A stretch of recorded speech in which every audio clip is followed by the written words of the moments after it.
لماذا تصدر باريس بعض المؤشرات عن عودة الدفء للعلاقات المغربية الفرنسية؟ وهل تنتهي الأزمة الدبلوماسية بين المغرب وفرنسا بعد أن طالت لأزيد من 2 أو 3 سنوات؟ وكيف يمكن أن نفهم تقديرات الموقف الفرنسي الآن وفي ظل ظروف متغيرة؟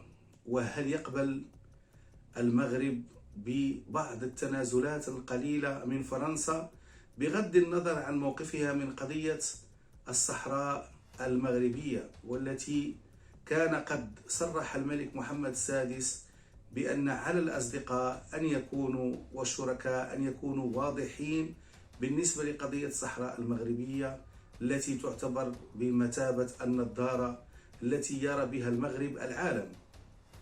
وهل أيضا يمكن أن تقوم فرنسا بتقريب وجهات النظر ما بين المغرب والجزائر انطلاقا من الأزمة الدبلوماسية أيضا التي يعيشها البلدان؟ وكيف تقوم فرنسا بالتوازن ما بين المغرب والجزائر للمحافظة على مصالحها في المغرب؟ للإجابة عن كل هذه الأسئلة تفضلوا بالبقاء معي لنفهم تفاصيل وأبعاد الأزمة، وأيضا ماذا تريد فرنسا من المغرب في إطار الزيارة المرتقبة أو التي تقول الخارجية الفرنسية أنها سوف تكون في شهر يناير المقبل. من المؤشرات الواضحة والمتداولة في وسائل الإعلام حول عودة الدفء للعلاقات المغربية الفرنسية هو الزيارة المرتقبة للرئيس الفرنسي إيمانويل ماكرون في يناير 2023 من السنة القادمة، وأيضا زيارة مرتقبة لوزيرة الخارجية الفرنسية كاترين كولونا للتنسيق مع وزير الخارجية المغربي بوريطة بشأن هذه الزيارة. هل هذه الزيارة قد تحمل الجديد بالنسبة للمواقف الفرنسية وبالنسبة للموقف المغربي من باريس بالنسبة للعديد من القضايا الجوهرية؟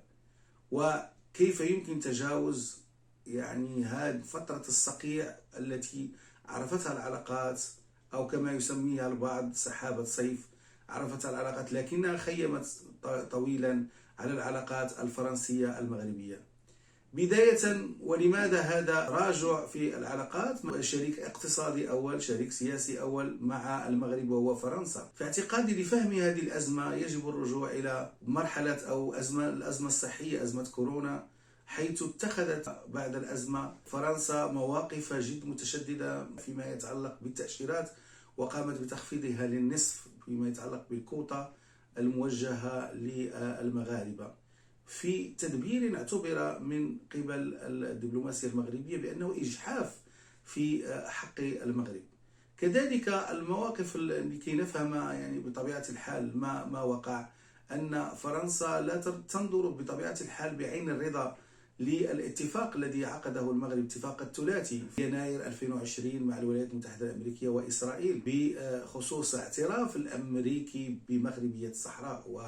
وبطبيعة الحال هنا نقول ونرجع أساسا إلى الموقف الفرنسي الداعم لمبادرة الحكم الذاتي في 2007، لكن هذا الموقف لم يراوح مكانه وظل على ما هو عليه ولم يتغير، خاصة أن حاليا المغرب كما قلت ينظر إلى قضية الصحراء وكأنها النظارة التي ينظر بها إلى الأصدقاء والشركاء في العالم، وبالتالي فمعيار الأساسي لتقدير العلاقات الجيدة مع أي دولة كيفما كان نوعها هو الموقف من مغربية الصحراء.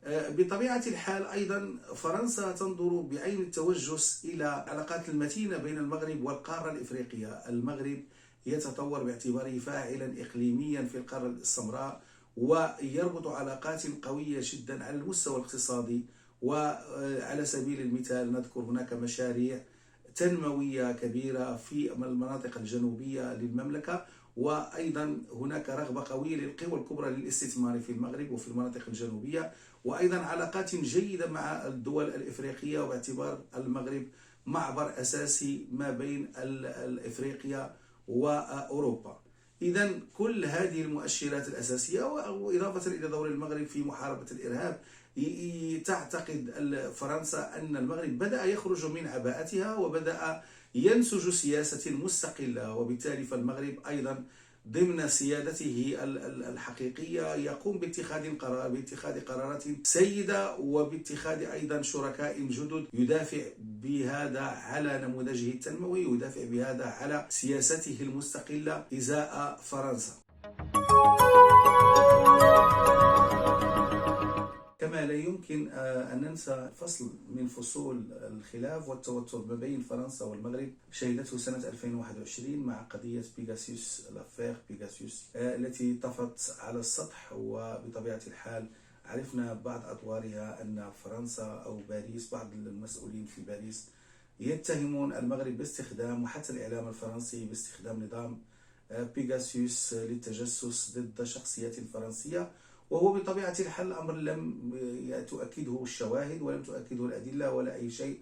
وطبعا هذا يشكل طبعا مزيد من الخلاف والتوتر. حقيقة أن ما يؤكد ضبابية الموقف الفرنسي من المغرب وقضية الصحراء المغربية هو يعني تضاعف بشكل كبير، خاصة مع التقارب مع الجزائر، وهذا بطبيعة الحال هو المحور الأساسي الثاني الذي أريد أن أخوض فيه في هذا الفيديو، ويتعلق بحسابات باريس في منطقة شمال إفريقيا، وحسابات وتوازنات باريس بغض النظر عن قضية، يعني بالنظر إلى قضية الصحراء المغربية وموقفها من الجزائر، خاصة في الفترة الحالية وبعدما قامت فرنسا بزيارة، أو قام ماكرون بزيارة الجزائر مؤخرا. ولماذا هذا التقارب، وكيف كان هذا التقارب ضد المصالح المغربية؟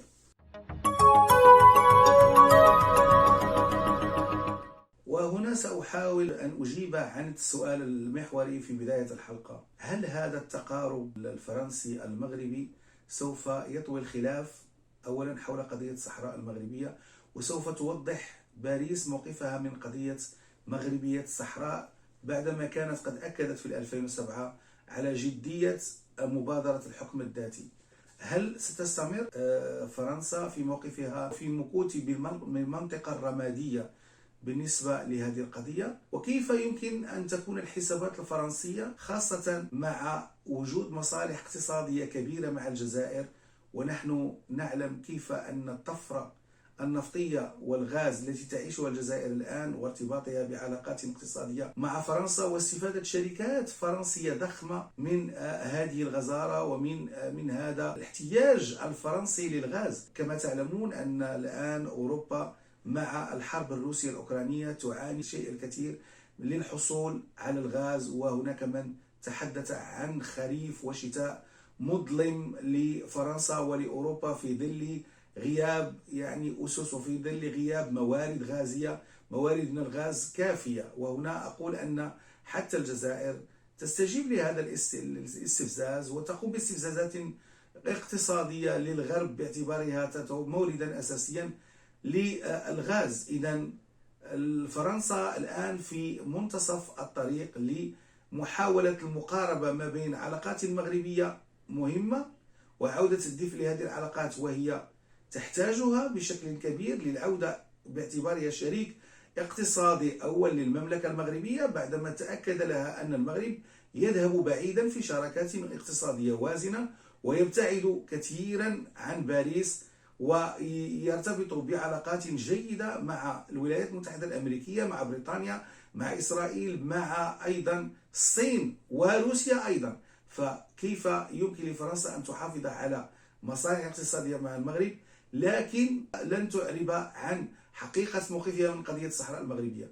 وهنا أقول أن كيف للدبلوماسية المغربية، أو هل الدبلوماسية المغربية سوف تقبل بالتنازل عن بطبيعة الحال استثناء النقاش حول قضية الصحراء المغربية في الزيارة المرتقبة للرئيس إيمانويل ماكرون للمغرب والخوض في العلاقات الاقتصادية والشراكات الأخرى؟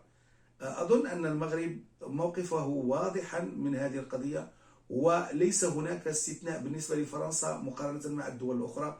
وتوضيح موقفها بالنسبة لقضية الصحراء المغربية هو أمر ضروري لاستئناف العلاقات ولعودة الدفء، وبالتالي فأظن ليس هناك إلى الآن تأكيد على هذه الزيارة، وإن كانت فيجب أن تكون حسب ميزان حسابات مضبوط من قبل المغاربة ومن قبل الفرنسيين. وأعتقد أن ربما في السياسة بشكل عام تكون هناك تنازلات، لكن في اعتقادي أنه من الصعب التنازل على قضية الصحراء المغربية التي تعتبر أساسية بالنسبة للدبلوماسية المغربية.